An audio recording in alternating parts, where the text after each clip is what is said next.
So what's up guys, mayong bunta guys for today's video guys. Dito naman ako guys, nagluto naman ako ng lechon baboy guys. Alam mo guys, tingnan niyo yung mukha ko guys. Tulog na tulog guys kasi galing pa ako doon sa Karkar.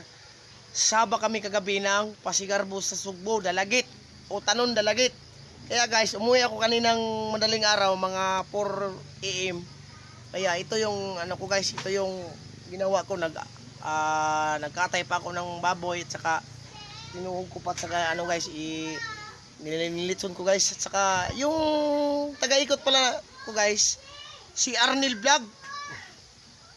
At saka nandito kami guys sa bahay nila Arnel Vlog kasi pista dito sa kanilang barangay. Kaya ako na yung ni-recruit nila na mag-asal ng baboy kasi alam nila na wala talaga akong bayad pag vlogger yung nagre-request sa akin. Kaya guys, ayan na guys, ipapakita natin. Ngayon guys, ipapakita natin guys na yan na yung nangyari sa lechon baboy natin guys. Oh, kung gusto nyo maniwala guys, ipapakita natin ngayon guys kung gaano talaga ka-crispy yan. Kaya yung mga luto-luto ko dyan, nakikita ko din yan sa mga content creator na nagpahahaw to cook lechon baboy. Kaya ginaya ko, siyempre nagaya ko naman. Perfect na perfect. Walang butas, walang ang tawag niya yung liki na yan, yung walang liki yung kanyang balat.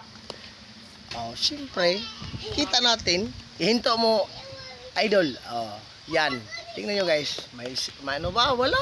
Perfect na perfect. So maya guys, ipapakita natin kung anong kasarap yung luto natin. Tsaka gaano ka-crispy yung kanyang balat.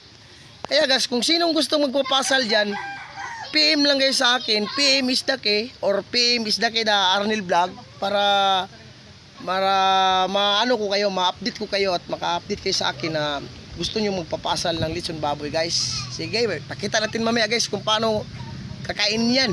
So karon guys, nakalimot ko kayo na guys sa video sa pag-ibot sa tubo guys. Siyempre, yan na yung inasal natin. Sobrang sarap, saka sobrang crispy. Wala na yung panit niya.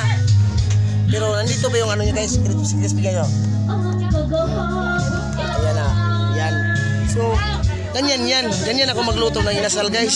Siyempre hindi mawawala si Mang Tomas. Yan, tingnan niyo guys. Oh. Kahit ganyan lang yan guys, pero sobrang sarap. Oh, yan. Crispy yung ulo niya guys. Oh, yan. Ganyan ako ka mag-asal.